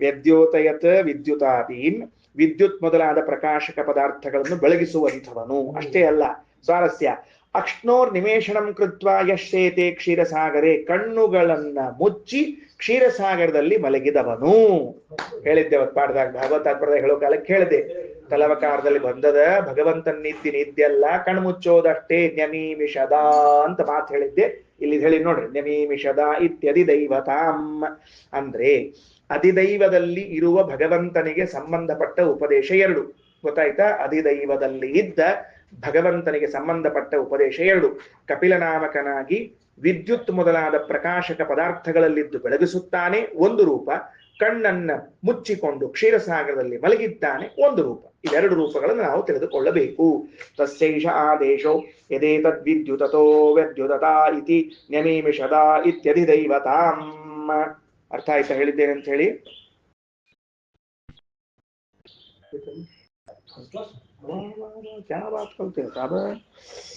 ಇನ್ನ ಮುಂದಿನೇನು ಅಂತ ಕೇಳಿದ್ರೆ ದೇಹದಲ್ಲಿ ಇದ್ದ ಭಗವದ್ ರೂಪಕ್ಕೆ ಸಂಬಂಧಪಟ್ಟದ್ದು ನೆಕ್ಸ್ಟ್ ಅಧ್ಯಾತ್ಮ ಅಂತ ಕರೀತಾರೆ ಈಗ ಏನಾಯ್ತು ಅಧಿದೈವ ಅಂತು ಎರಡು ರೂಪ ಹೇಳಿದ್ರು ಅಧಿದೈವ ಅಂದ್ರೆ ಹೊರಗಡೆಗೆ ದೇವತೆಗಳಲ್ಲಿದ್ದ ಭಗವದ್ ರೂಪ ಅಧ್ಯಾತ್ಮ ಅಂದ್ರೆ ದೇಹದಲ್ಲಿದ್ದ ಭಗವದ್ ರೂಪವನ್ನು ಹೇಳಲಿಕ್ಕೆ ಹೊರಡ್ತಾರೆ ಯಾರವ ಏನಾಗ್ತದ ಎಂಬುದನ್ನು ಮುಂದೆ ಹೇಳ್ತಾರೆ ಶ್ರೀಕೃಷ್ಣ ಅರ್ಪಣ